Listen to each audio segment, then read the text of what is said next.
सुनकर बड़ी अजीब बात लगी ना कि आचार्य चाणक्य जो कि इतने विद्वान थे वो कैसे कह सकते हैं कि वो मूर्ख थे।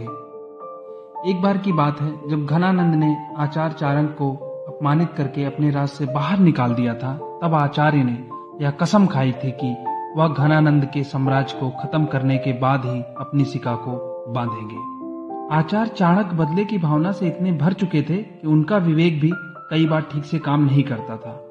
उन्होंने अपने सबसे होनहार शिष्य चंद्रगुप्त के साथ मिलकर 5000 घोड़ों की एक सेना बना ली और अपनी इस छोटी सी सेना को साथ लेकर एक दिन सुबह उन्होंने बिना प्लानिंग के घनानंद की राजधानी पाटलिपुत्र पर आक्रमण कर दिया। आचार्य चाणक्य घनानंद की सेना और किलेबंदी का ठीक से आकलन नहीं कर पाए थे और घनानंद की सेना ने आचार्य चाणक्य और चंद्रगुप्त की सेना को बुरी तरह पीटा और दोपहर से पहले ही युद्ध के मैदान से खदेड़ दिया और दोनों ने बड़ी मुश्किल से ही भागकर अपनी अपनी जान बचाई।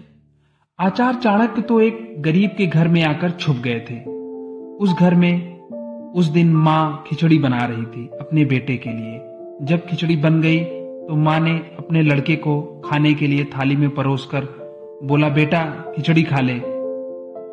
और क्योंकि खिचड़ी बहुत गर्म थी, माँ ने खिचड़ी के बीच में ही घी डाल दिया था और खुद पानी भरने बाहर चली गई थी।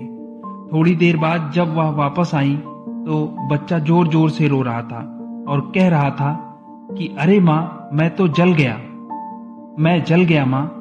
माँ ने पास आकर देखा तो पता चला कि बच्चे ने गर्मा गर्म खिचड़ी के बीच में अपनी उंगली डाल दी थी। यह देखकर उसकी माँ बोली, तू तो चाणक्य की तरह ही मूर्ख है रे।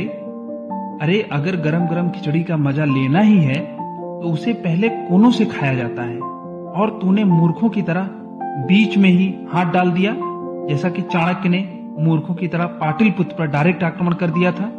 यह सुनकर चाणक्य बाहर आ गए और उस माँ के पैर पर गिर पड़े और बोले, माँ, आज आपने मुझे बहुत बड़ी सीख दी और आपने सच ही कहा था कि मैं मूर्ख था।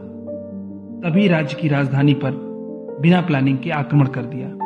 इस लाइफ लेसन के बाद आचार्य चाणक्य ने पूरी प्लानिंग के साथ मगध को चारों तरफ से धीरे धीरे कमजोर करना शुरू किया और एक दिन घनानंद को हराकर मगध को जीत लिया और चंद्रगुप्त को मगध का राजा बनाया। दोस्तों, इसलिए हमें हमेशा प्लानिंग के साथ ही कोई काम करना चाहिए और तभी हमें उस कार्य में सफलता मिलती है।